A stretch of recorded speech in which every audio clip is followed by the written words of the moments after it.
സമാധാന കരാറിന് ഇസ്രായേൽ തുരങ്കം വെക്കുമെന്നുള്ള കാര്യത്തില് ഒരു സംശയവുമില്ല. കാരണം എന്താ വെച്ച് കഴിഞ്ഞാല് നെതന്യാഹു കഴിഞ്ഞ ദിവസം പ്രസംഗിച്ചപ്പോ അതിനകത്ത് കുറച്ച് കാര്യങ്ങൾ പറഞ്ഞിട്ടുണ്ട്. അതെന്താന്ന് ചോദിച്ചു കഴിഞ്ഞാല് ഈ കരാർ അമേരിക്കൻ പ്രസിഡന്റ് ഡൊണാൾഡ് ട്രംപിന്റെ തീരുമാനം മാത്രമാണ്. ഇസ്രായേലിന് അതിൻ്റെതായ സ്വന്തം താല്പര്യങ്ങളും ലക്ഷ്യങ്ങളും ഉണ്ട്. തനിക്ക് ഈ കരാറിന്റെ പൂർണ്ണമായ ഉള്ളടക്കം എന്താണെന്ന് ഇപ്പോഴും അറിയില്ല.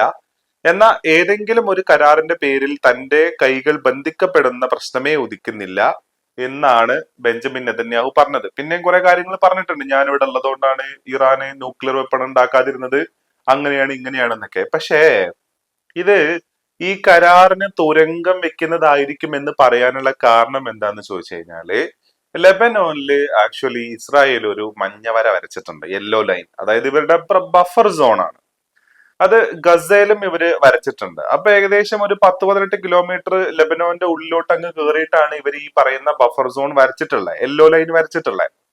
ആ യെല്ലോ ലൈൻ എന്ന് പറയുന്നത് പിന്നെ പതിയെ ഇസ്രായേലിന്റെ ഒരു അധിനിവേശ പ്രദേശമാവും, അങ്ങനെയൊക്കെ സാധ്യതയൊക്കെ ഉള്ള ഒരു സാധനമാണ് ഈ യെല്ലോ ലൈൻ എന്ന് പറയുന്നത്. അത് മാത്രമല്ല പതുക്കെ പതുക്കെ പണ്ട് ഈ നാട്ടുപ്രദേശങ്ങളിലൊക്കെ മുള കൊണ്ടുള്ള വേലിയായിരുന്നല്ലോ. അപ്പൊ ആൾക്കാർ എന്ത് ചെയ്യും, പതുക്കെ ചെന്നിട്ട് ഈ വേലി ഒന്ന് ചെറുതായിട്ടൊന്ന് അങ്ങ് മുന്നോട്ട് നീക്കും. അപ്പൊ എന്താ സംഭവിക്കുക, അതായത് ആ അതിർത്തി അവരുടേതായിട്ട് മാറും. അപ്പൊ എങ്ങനെ ഈ യെല്ലോ ലൈൻ ഇവരിങ്ങനെ ഇടയ്ക്കിടയ്ക്കൊക്കെ ഒന്ന് മാറ്റി വരച്ചുകൊണ്ടിരിക്കും.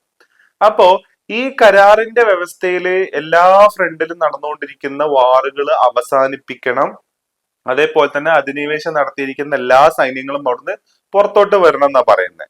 അപ്പോ എല്ലാ ഫ്രണ്ടിൽ എന്ന് പറയുമ്പോൾ അത് ഇസ്രായേല് ലെബനോനിൽ നടത്തിക്കൊണ്ടിരിക്കുന്ന ആ ഒരു ഫ്രണ്ടിലും യഥാർത്ഥത്തിൽ അത് ബാധകമാണ്. ഇസ്രായേൽ എന്ത് ചെയ്യാൻ പാടില്ല ഇനി, ഈ കരാറിന്റെ വ്യവസ്ഥ പ്രകാരം ഇസ്രായേല് ഒരു കാരണവശാലും ഇനി ലെബനോനെ ആക്രമിക്കാൻ പാടില്ല.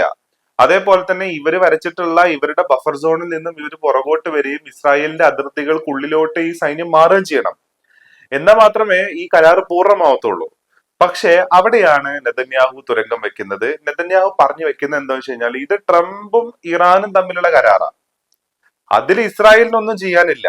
ഇതാണ് ട്രംപിന്റെ വാദം, സോറി നെതന്യാഹുവിന്റെ വാദം. ട്രംപും ഇറാനും തമ്മിൽ നടന്ന യുദ്ധത്തില് അത് ഇവർ രണ്ടുപേരും തമ്മിലുള്ള ഡീലാണത്. ആ ഡീലിലുള്ള ഉള്ളടക്കങ്ങൾ എന്താന്ന് പോലും അറിയാത്ത ഞാന് എന്തിന് എന്റെ സൈന്യത്തെ ഞാൻ എന്തിന് ഈ പറയുന്ന ലെബനോനിൽ നിന്ന് പിൻവലിക്കണം, ഇതാണ് ചോദ്യം.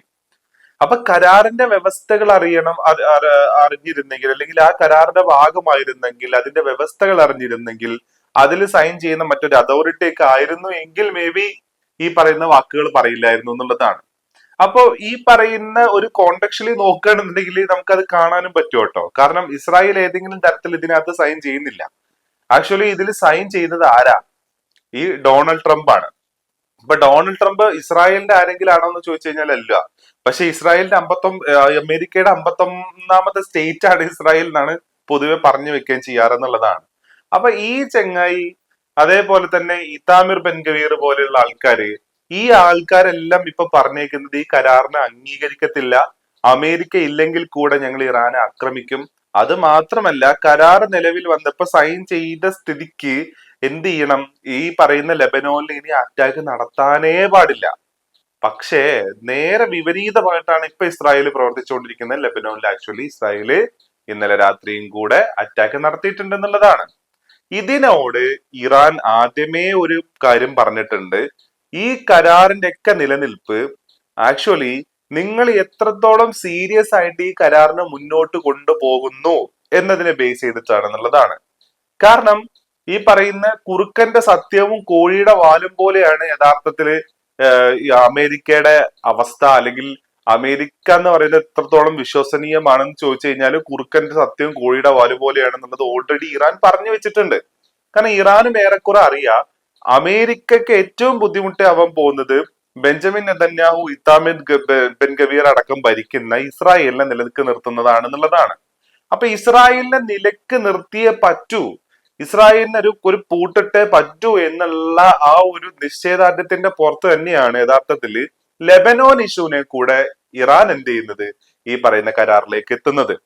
ഇപ്പോ രണ്ട് ഫ്രണ്ടില് ആക്ച്വലി അമേരിക്ക പെട്ടിരിക്കുകയാണെന്നുള്ളതാണ്. അത് അമേരിക്കൻ പ്രസിഡന്റ് ഡൊണാൾഡ് ട്രംപ് തുറന്ന് പറയുന്നുണ്ട്. അതായത് ബെഞ്ചമിൻ നെതന്യാഹുവിനെ നിലക്ക് നിർത്താന്ന് പറഞ്ഞാൽ ആ ചെങ്ങായിനെ നിലക്ക് നിർത്താന്ന് പറഞ്ഞത് ഇച്ചിരി പാടാണെന്നുള്ള കാര്യം ഓൾറെഡി ട്രംപ് പറയുന്നുണ്ട്. പിന്നെ ഈ എപ്സ്റ്റീന്റെ ഒക്കെ കുറച്ച് സാധനങ്ങളൊക്കെ ഉണ്ടാവുമല്ലോ കയ്യില്, നെതന്യാഹുവിന്റെ കയ്യില്. അപ്പൊ പിന്നെ ട്രംപിന് വല്ലാണ്ട് അങ്ങ് പോയി ചൊറിയാനൊന്നും പറ്റത്തില്ല. ഓൾറെഡി ഇപ്പൊ അവർക്കിടയിൽ ഒരു റിഫ്റ്റ് ഉണ്ട് എന്നാണ് പറയപ്പെടുന്നത്. ഇല്ലാന്നുണ്ടെങ്കിൽ അമേരിക്ക സൈൻ ചെയ്യാൻ പോകുന്ന ഈ കരാറിന്റെ വ്യവസ്ഥകൾ ആക്ച്വലി ഇസ്രായേലിന് അറിയേണ്ടതാണ്. പക്ഷെ ഇസ്രായേലിന് അറിയുന്നുണ്ടായിരിക്കും, പക്ഷെ അത് ഒഫീഷ്യൽ ചാനൽ വഴിയൊന്നും ആയിരിക്കത്തില്ല. ഏതെങ്കിലും തരത്തില് ഈ പറയുന്ന രീതിയിൽ ചാരപ്പണിയൊക്കെ നടത്തിയിട്ട് അടിച്ചുകൊണ്ട് പോകുന്നതായിരിക്കും മിക്കവാറും. അങ്ങനെ ആവാനാണ് സാധ്യത. അപ്പോ ഈ കാര്യങ്ങളൊക്കെ നിലനിൽക്കുന്നത് കൊണ്ട് തന്നെ ഈ കരാറ് എത്ര കാലം മുന്നോട്ട് പോകും എന്നുള്ള കാര്യത്തിൽ നല്ല സംശയമുണ്ട്. അത് മാത്രമല്ല, ഈ കരാറിന്റെ വ്യവസ്ഥകൾ നമ്മൾ വായിക്കുകയാണെന്നുണ്ടെങ്കിൽ ശത്രുതാപരമായ നടപടികൾക്ക് ഉടൻ വിരാമം ഇടുക. അതായത് ഈ കരാറിന്റെ കൂടുതൽ വ്യവസ്ഥകൾ നമ്മൾ വായിക്കുകയാണെന്നുണ്ടെങ്കിൽ ശത്രുതാപരമായ നടപടികൾക്ക് ഉടൻ വിരാമം ഇടുക, വ്യാപാര കപ്പൽ ഗതാഗതത്തിനായി ഹോർമൂസ് കടലിടുക്ക് വീണ്ടും തുറന്നു കൊടുക്കുക. അതിന്റെ പാതി ഇപ്പൊ തുറന്നു എന്നാണ് പറയുന്നത്, പകുതിയോളം ഇപ്പൊ തുറന്നു. ഫ്രൈഡേക്കുള്ളിൽ പൂർണ്ണമായിട്ടും അത് തുറക്കപ്പെടും എന്നാണ് പറയുന്നത്. മാത്രമല്ല, ഇപ്പൊ ഫ്രാൻസ്, അതേപോലെ തന്നെ ബ്രിട്ടൻ പോലെയുള്ള രാജ്യങ്ങളൊക്കെ വന്നിട്ട് ഏകദേശം ഒരു 4 ആഴ്ചകൾ കൊണ്ട് അവിടുത്തെ മൈനുകളൊക്കെ നീക്കം ചെയ്യും, അതിനുള്ള സഹായങ്ങളെല്ലാം ചെയ്യാം എന്നുള്ളതും കൂടെ പറഞ്ഞിട്ടുണ്ട്. ഇറാനിയൻ തുറമുഖങ്ങളിലെ അമേരിക്കൻ നിയന്ത്രണങ്ങൾ പിൻവലിക്കുക. അതായത് അമേരിക്ക ഇപ്പൊ ഇറാൻ തുറമുഖങ്ങൾക്ക് നേരെ ഏർപ്പെടുത്തിയിരിക്കുന്ന സാങ്ഷൻസ് പിൻവലിക്കുക എന്നുള്ളതാണ്. ചർച്ചകൾ നടക്കുന്ന കാലയളവിൽ പുതിയ അമേരിക്കൻ ഉപരോധങ്ങൾ ഏർപ്പെടുത്താതിരിക്കുക. അതൊരു നല്ല പോയിന്റ് ആണ് ഇറാനെ സംബന്ധിച്ചിടത്തോളം. കാരണം ഇപ്പൊ കഴിഞ്ഞ പ്രാവശ്യം ചർച്ച നടന്നുകൊണ്ടിരുന്ന സമയത്താണ് ഈ പുറകിൽ നിന്ന് കുത്തല് ഇറാന് കിട്ടുകയും അതേപോലെ തന്നെ ഇറാന്റെ തുറമുഖങ്ങൾക്ക് നേരെ അമേരിക്ക വീണ്ടും ഒരു ഉപരോധം കൊണ്ടുവരികയും ചെയ്തത്. അത് വേറൊരു ചർച്ച നടന്നുകൊണ്ടിരിക്കുന്ന സമയത്താണ് അത് സംഭവിക്കുന്നത്. ആ ചർച്ച നിർത്തിവെച്ചിട്ട് ആണ് ഈ പരിപാടികൾക്ക് പോകുന്നത്. അപ്പോ ഇങ്ങനെ ഇവര് ചെയ്യുന്ന ഒരു പരിപാടി എന്താ വെച്ച് കഴിഞ്ഞാല്, വേറൊരു സ്ഥലത്ത് ചർച്ചയിലൂടെ ഇറാൻ ഒരു ഓപ്പണിംഗ് കൊടുക്കുകയാണെന്നുണ്ടെങ്കിൽ ഓപ്പോസിറ്റ് വേറൊരു സ്ഥലത്ത് പോയിട്ട് ഇറാന്റെ മേലെ വേറൊരു ഉപരോധം അടിച്ചേൽപ്പിക്കുക. അപ്പോ ഫലത്തിൽ വരുമ്പോ ഇറാന് ഒരു ഉപരോധത്തിൽ നിന്ന് ഇളവ് കിട്ടിയെന്ന് ചോദിച്ചാൽ ഇളവ് കിട്ടി. ആ കിട്ടുന്നതോട് കൂടെ വേറൊരു സ്ഥലത്ത് വേറൊരു ഉപരോധം കിട്ടുകയും കൂടെ ചെയ്യുന്ന രീതിയിലേക്ക് കാര്യങ്ങൾ മാറാറുണ്ട് സാധാരണ. അപ്പൊ ആ പണി ഇപ്രാവശ്യം നടക്കൂല എന്നുള്ളതാണ് പറയുന്നത്. ഇറാന്റെ എണ്ണ കയറ്റുമതിക്ക് താൽക്കാലിക ഇളവുകൾ അനുവദിക്കുക. ഇറാൻ ഏറ്റവും കൂടുതൽ സഫർ ചെയ്യുന്ന ഒരു ഏരിയയാണത്. അതായത് ഇറാന്റെ ഓയിൽ ഉൽപ്പന്നങ്ങൾക്കും ഓയിലിനും എതിരെ അമേരിക്ക നടത്തിയിട്ടുള്ള സാങ്ഷൻസ്. അപ്പൊ അതുകൊണ്ടാണ് ഇറാൻ ഈ എണ്ണ ആക്ച്വലി ആർക്ക് വിൽക്കുന്നത്, ചൈനക്ക് വിൽക്കുന്നതും അതേപോലെ തന്നെ യുവാനില് ഇതിന്റെ വിനിമയങ്ങൾ നടത്തുകയും ചെയ്യുന്നത്. പണ്ട് ഇന്ത്യ വാങ്ങിച്ചുകൊണ്ടിരുന്ന സമയത്ത് യൂക്കോ ബാങ്ക് വഴിയാണ് ഈ പറയുന്ന എണ്ണ ഇറാനിന്റെ അടുത്തുനിന്ന് വാങ്ങിച്ചുകൊണ്ടിരുന്നത്. അതായത് ഈ പറയുന്ന ഇറാന് നേരിട്ട് പൈസ കൊടുക്കുന്നതിന് പകരം അത് ഇന്ത്യയിലെ യൂക്കോ ബാങ്കിലുള്ള ഒരു അക്കൗണ്ടിലോട്ട് അത് ഇട്ട് കൊടുക്കും. ആ അക്കൗണ്ടിൽ നിന്ന് എന്ത് ചെയ്യും, ഇറാൻ ആ പൈസ എടുത്തിട്ട് ഇന്ത്യയിൽ നിന്ന് വേറെ സാധനങ്ങൾ വാങ്ങിച്ചുകൊണ്ട് പോവുകയും ചെയ്യും. അപ്പൊ പൈസ ആയിട്ട് അവർക്ക് കൊണ്ടുപോകാൻ പറ്റുണ്ടായിരുന്നില്ല. അപ്പൊ അതിന് താൽക്കാലിക ഇളവുകൾ അനുവദിക്കുക എന്നാണ് പറയുന്നത്. മരവിപ്പിച്ചിരിക്കുന്ന ഇറാന്റെ ആസ്തികൾ വിമോചിപ്പിക്കുക. അതായത് അന്താരാഷ്ട്ര തലത്തിൽ ഇറാൻ ഒരുപാട് ആസ്തികളുണ്ട്. അപ്പൊ ഇത് മോചിപ്പിച്ചു കൊടുക്കുക. 60 ദിവസത്തെ ചർച്ചാ കാലയളവ്. ഇപ്പൊ ഈ കരാറ് വന്നു കഴിഞ്ഞാൽ പിന്നെ 2 മാസമുണ്ട്. ആ 2 മാസത്തിലാണ് ബാക്കി കാര്യങ്ങളും കൂടെ ചർച്ച ചെയ്ത് തീരുമാനിക്കുന്നത്. അണുവായുധങ്ങൾ വികസിപ്പിക്കില്ലെന്ന ഇറാന്റെ പ്രതിബദ്ധത. അതായത് ഇറാൻ ആദ്യമേ പറഞ്ഞിട്ടുള്ളതാണ്, അതായത് അവർക്ക് ഒരു ഫത്ത് വേണ്ടി അണുവായുധങ്ങൾ നിർമ്മിക്കില്ല എന്നുള്ളത്. യുറേനിയം സമ്പുഷ്ടീകരണ പ്രവർത്തനങ്ങൾ കൂടുതൽ മുന്നോട്ട് കൊണ്ടുപോകുന്നത് നിർത്തുക. അതായത് 90%, ഇപ്പൊ 60%ആണ് സമ്പുഷ്ടീകരിച്ച് വെച്ചിരിക്കുന്നത്, അത് 90ലേക്ക് എത്തിക്കാതിരിക്കുക എന്നുള്ളതാണ്. ആണവ സൗകര്യങ്ങളുടെ വിപുലീകരണം താൽക്കാലികമായി നിർത്തിവെക്കുക. ഇറാന്റെ സമ്പുഷ്ടീകരിച്ച യുറേനിയം ശേഖരത്തെ കുറിച്ച് ചർച്ചകൾ നടത്തുക. അത് എന്താണ് അതിൽ എന്നുള്ളതില്ല. ഈ കരാർ നിലവിൽ വന്നതിന് ശേഷം അടുത്ത 60 ദിവസത്തെ ചർച്ചകൾക്കുള്ളിൽ വേണം ആ കാര്യങ്ങൾ തീരുമാനിക്കുക എന്നുള്ളതാണ്. പ്രാദേശിക തലത്തിൽ സംഘർഷം കുറയ്ക്കുന്നതിനുള്ള നടപടികൾ കുറയ്ക്കുക. അപ്പൊ ഇവിടൊക്കെ ഇസ്രായേലിനും ഈ സാധനങ്ങൾ ബാധകമാണ്.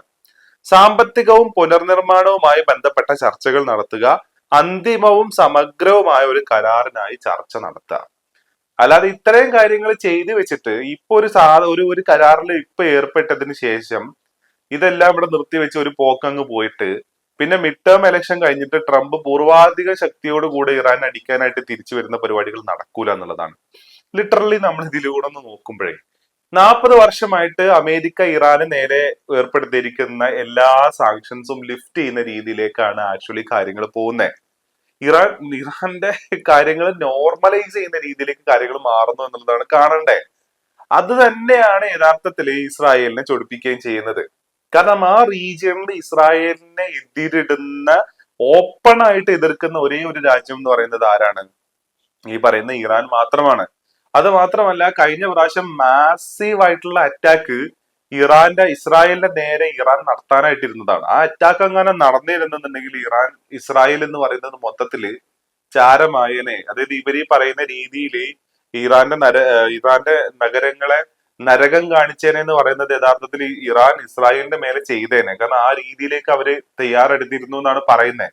മിഡിൽ ഈസ്റ്റിലേക്കുള്ള പല രാജ്യങ്ങളിലേക്കും, എസ്പെഷ്യലി UAE, കുവൈത്ത് പോലെയുള്ള രാജ്യങ്ങളുടെ നേരെയൊക്കെ മാസീവ് ആയിട്ടുള്ള അറ്റാക്കിന് വേണ്ടിയിട്ട് റെഡി ആയിരിക്കുകയായിരുന്നു ഇറാൻ എന്നാണ് പറയുന്നത്. ഇവരുടെ സൂപ്പർസോണിക് മിസൈലുകള് ഒരൊറ്റ സമയം ഒരു സിംഗിൾ ടൈമില് വലിയ മാസീവ് ആയിട്ടുള്ള അടി കൊടുക്കുക എന്നുള്ള പരിപാടിയിലോട്ട് മാറാൻ നിൽക്കായിരുന്നു എന്നാണ്. അപ്പോഴാണ് ട്രംപ് വന്നിട്ട് ഇസ്രായേലിനെ അടക്കി നിർത്തുന്നതും അതേപോലെ തന്നെ പിന്നീട് ഈ കരാറിലേക്ക് എത്തുകയും കൂടെ ചെയ്യുന്നത് എന്നുള്ളതാണ്. അപ്പോ എത്രത്തോളം ഈ സാധനം മുന്നോട്ട് പോവാം എന്നുള്ള കാര്യത്തിൽ നല്ല സംശയമുണ്ട്. കാരണം ഓൾറെഡി ഇതിന് തുരങ്കം വെക്കാനായിട്ടുള്ള തീരുമാനത്തിലാണ് നെതന്യാഹുവും ടീമും എന്നുള്ളതാണ് പറയാനുള്ളത്.